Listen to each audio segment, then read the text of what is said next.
Some war stories are measured in front lines. Some are measured in bodies. But there is another measure that changes the emotional scale of an entire continent. The number of people pushed out of ordinary life, not only across borders, but inside their own country.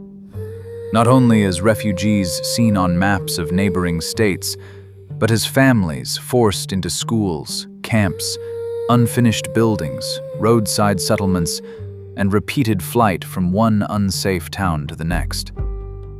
That is the measure behind this project. This time, the numbers are big enough to breathe on screen. They move in the millions. They surge, collapse, double, and reappear. And at the center stands Sudan.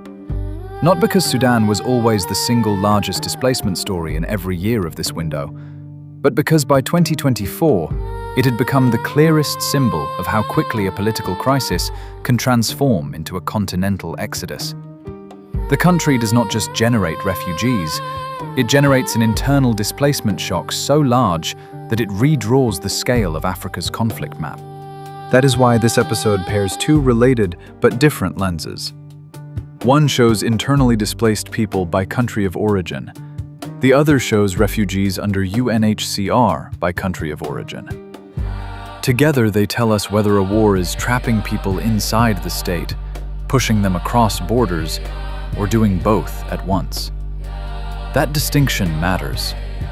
A conflict that explodes inside borders without immediately exporting the same number of refugees is not smaller. It may simply mean the danger is outrunning the capacity to leave. Sudan shows exactly how that works.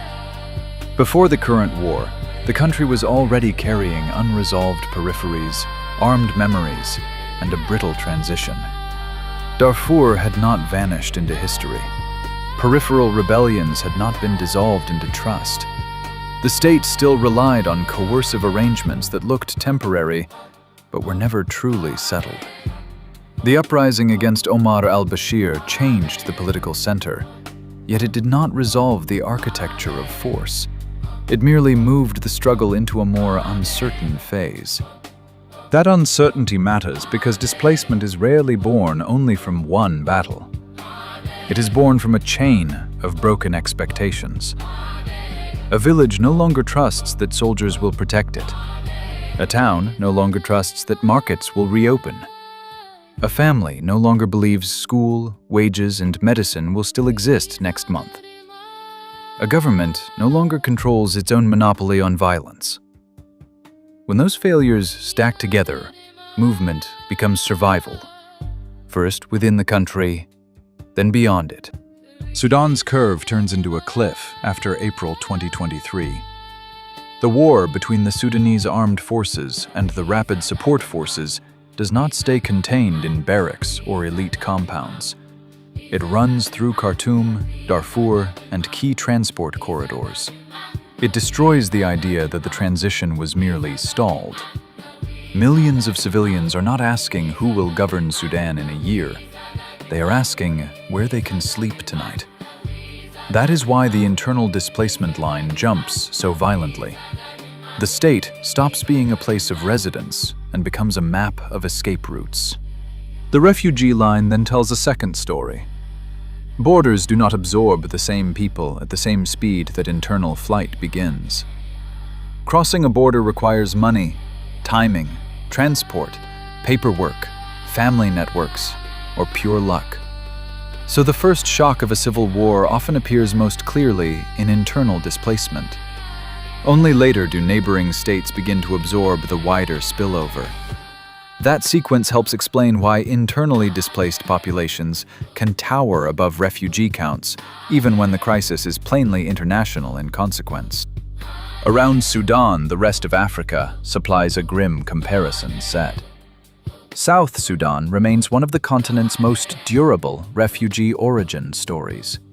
A state born into sovereignty, only to watch civil war and recurrent insecurity push vast numbers of its citizens outward. DR Congo carries both deep internal displacement and the long refugee shadow, because Eastern violence never stays cleanly local. Somalia shows what happens when a long war creates both internal exhaustion and a durable external diaspora of flight. Nigeria demonstrates that a massive country can generate millions of internally displaced people, even when the refugee line remains smaller by comparison. Ethiopia's Tigray War proves how quickly a large state can climb the displacement ranking once high-intensity conflict returns. Then there are the countries that reveal how fast the lower half of the chart can transform. Burkina Faso was not supposed to become one of Africa's largest internal displacement stories so quickly. Yet insurgent spread and state fragility changed that in only a few years. Cameroon, Mali, Niger, Chad, Mozambique, and the Central African Republic each show their own version of the same pattern. The numbers do not need to reach Sudan's scale to alter politics, budgets, schooling, agriculture, and the emotional climate of daily life. Once conflict begins moving people in 6- and 7-digit numbers, the war is already reorganizing society. This is why the displacement lens is so powerful for your chart. The values are not tiny. They carry visible mass. Sudan rises into 8 figures on the internal side. DR Congo moves into the multi-million range.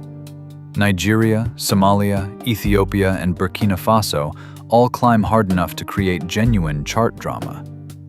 Even the refugee panel, which is smaller than the internal one for many countries, still moves through hundreds of thousands, and in some cases more than 2 million. These are not incidental fluctuations. They are demographic shocks. And the emotional meaning of those shocks is different from battlefield metrics. A death toll tells us how destructive the conflict is. A displacement curve tells us how many lives have been structurally dislocated. It speaks to emptied villages, crowded host communities, food systems under pressure, classrooms turned into shelters, and the long uncertainty of return. That is why displacement is such a revealing proxy for war severity in Africa. It captures not only violence itself, but the social radius of violence. Sudan becomes the hero of this story because it compresses so many layers of African conflict history into one recent catastrophe. There is the old Darfur wound. There is the failed transition after Bashir. There is the unresolved duality of army and paramilitary power. There is the collapse of the capital as a safe center. There is the return of mass flight at a scale that forces neighboring countries to react. And there is the brutal fact that the largest displacement crisis in Africa is not an ancient legacy frozen in place. It is a contemporary event still unfolding. The contrast with South Sudan is especially revealing. South Sudan still dominates the refugee side for much of the period, because its citizens have spent years seeking protection across borders. But Sudan in 2023 and 2024 shows how a new war in a larger and more urbanized state can produce a gigantic internal surge almost immediately. South Sudan is the story of prolonged outward flight.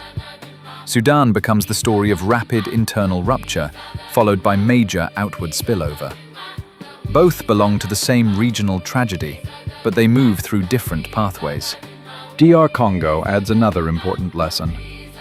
A country does not need one single dramatic year to remain near the top of the displacement map. It can stay there through chronic fragmentation, repeated militia violence, and the inability to secure the east. Somalia teaches a similar lesson over a longer arc. Nigeria shows how insurgency, banditry, and communal violence can create internal movement on a vast scale without producing the same refugee profile as full state collapse. Ethiopia reminds us that once a centralized war breaks open, even a country of enormous size can suddenly throw millions into motion. By the end of 2024, the message is unmistakable. Africa's war map is also a displacement map. The countries that suffer the deepest armed crises are not only those with the most dramatic headlines. They are the countries that can no longer hold ordinary life in place. When that threshold is crossed, people move, and the numbers begin to tell a harsher story than any single battle communique can. That is why Sudan anchors this project. It turns displacement into the clearest, visible summary of war. The millions uprooted inside the country show the force of sudden collapse. The millions outside the country show the regional aftershock. Together, they reveal what civil war and state fracture really do at scale. They do not only destroy positions on a battlefield, they empty homes, reorder borders, and change the demographic shape of a continent.